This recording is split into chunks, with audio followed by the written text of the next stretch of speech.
Hi everyone, I'm Gueinah. I think I'm just gonna jump right in. Um, as I passed the threshold of the wooden doors, my face lit up with inspiration. I had run the next 4 years of my life through my head for days. Perfect grades, perfect people, perfect high school. These next 4 years were going to be the best of my entire life. And for the first few weeks, I lived in the utopia with my friendly classmates and teachers. By the end of September, I had believed that I had become comfortable with this new stage in my life. More and more, however, I began to pick up on undercurrents that made me uncomfortable. In middle school, I was never asked, "Can I touch your hair?" or "How do you wash it?" or hip hop and rap are your favorite music genres, right? So when these situations arose, I felt speechless half the time.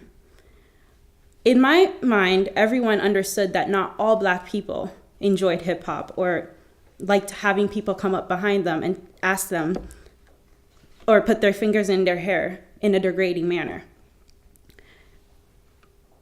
For the first time in my life, I began to feel like the token Black girl. Then, one day, when one of our teachers briefly stepped outside of our classroom, another student said, "I didn't know you were Haitian. I thought you were African American." Before I could even answer, the student turned to another and said, "She doesn't even have an accent." Then I heard another person add, "Well, if you listen closely, she has a slight accent, and her grammar is not perfect." It was as if I wasn't even in the room. Well, aren't all Haitians Black anyway? Can't she just identify as being Black? I sat in my chair frozen. In the background were murmurs of yeses and nos. But before I knew it, I was walking out of the room. Entering high school, I had neglected to take into account how being a Black woman would affect the ideal 4 years I had created in my mind. In middle school, it was something I was somewhat aware of. I definitely knew racism existed, but being the optimist that I was, I had kind of put it in my mind that if I gave people the benefit of the doubt and a chance to get to know me, I wouldn't have to deal with the micro and macro aggressions that the world offered other people of color. And for a chunk of my life, I was right. But funny how being treated like a petting zoo animal or being called nigger on the train can taint that view of the world. By the start of my sophomore year, I had told myself that I was done being blindsided. Gone would be that stupid, naive girl that went into high school all rainbows and butterflies. I was through. But the thing was, I wasn't sure I know I didn't like that I had become that person. I hated that I was no longer a glass half full kind of person, that I was becoming a prove to me you're good versus a person that asked prove to me you're bad. Most of all, I hated how guarded I had become. My smile faded.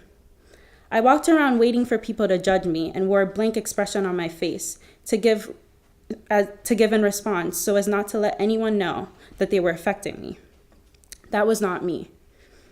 But the reality was, there would always be those people who prejudged me before they knew me because of my race, ethnicity, or gender.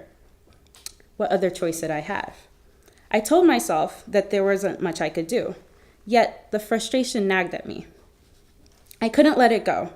It was the only semblance of my firmest self that I had held on to. I was never one to accept passively what the world had handed to me. I had always been a make lemonade out of lemons kind of person. So when I woke up from my funk, I did so with a purpose. I was going to change the narrative of my high school experience, no matter what. The Commonwealth Diversity Club gave me that chance. It started off as a personal mission, but I soon discovered that there were others, both students and teachers, who are also interested in bringing more understanding and tolerance to the school. To think that we are going to get everyone to sing Kumbaya and hold hands is just unrealistic.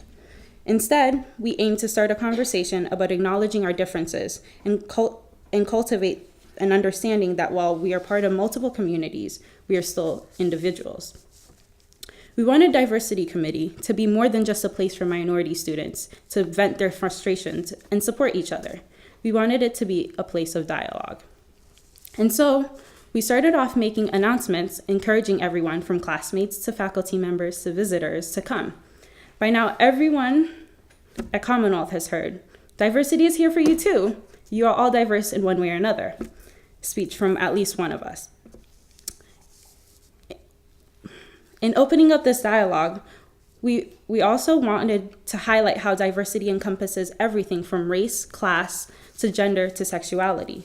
Everyone had something to contribute to the conversation. While our discussions were pretty awkward at first, once core diversity club members were candid about the fact that even we were confused about these categories, people began to feel more comfortable. We allowed room for ourselves and each other to mess up without being worried about being judged or called out. Defensive walls broke down. I began to feel like I was part of something bigger than I had ever intended. I feel like part of a community. This is not to say that we've discovered the secret ingredients to a perfect school climate and culture, or that we know for sure what we're doing even now. But by any means, I still walk around feeling like the token Black girl, and I still think about being a Black woman every day. But there's an awareness of each other and an active conversation that is helping ease that burden.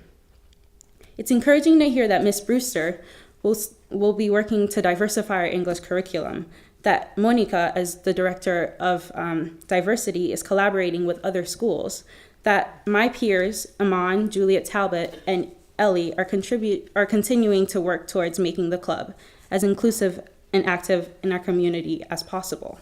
When I hear all that, I can't help but feel the old optimistic smile creep back on my face.